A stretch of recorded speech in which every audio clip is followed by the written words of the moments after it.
সাতক্ষীরার কলারোয়ায় বাংলাদেশ কলেজ শিক্ষক সমিতি উপজেলা শাখার আয়োজনে শিক্ষক কর্মচারী সমাবেশ এবং মতবিনিময় সভা অনুষ্ঠিত হয়েছে।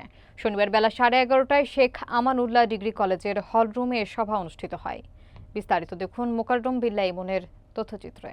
বাকশিশ কলারোয়া উপজেলা শাখার আহ্বায়ক এবং কাজিরহাট কলেজের অধ্যক্ষ এস.এম. শহীদুল আলমের সভাপতিত্বে অনুষ্ঠানে প্রধান অতিথি ছিলেন কেন্দ্রীয় বিএনপির প্রকাশনা বিষয়ক সম্পাদক ও তালা কলারোয়ার সাবেক সংসদ সদস্য হাবিবুল ইসলাম হাবিব। তিনি বলেন, বিগত সরকার শিক্ষা ব্যবস্থা ধ্বংস করেছে।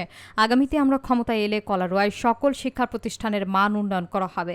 নন এমপিও কলেজগুলোকে এমপিওভুক্ত করা হবে। অনুষ্ঠানে বক্তব্য রাখেন বিভিন্ন কলেজের অধ্যক্ষ এবং শিক্ষা ব্যক্তিবর্গ, যাদের মধ্যে ছিলেন অধ্যক্ষ মোহাম্মদ রইচ উদ্দিন, মোহাম্মদ আবু বকর সিদ্দিক, মোহাম্মদ রেজাউল ইসলাম, এস.এম. মাহবুবুর রহমান, মোহাম্মদ আশফাকুর রহমান বিপু, মোহাম্মদ ফারুক হোসেন সহ আরও অনেকে।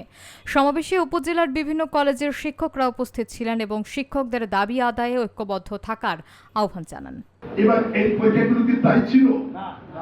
আপনার পরে সেটা কি পড়তে আছে? এখনো না।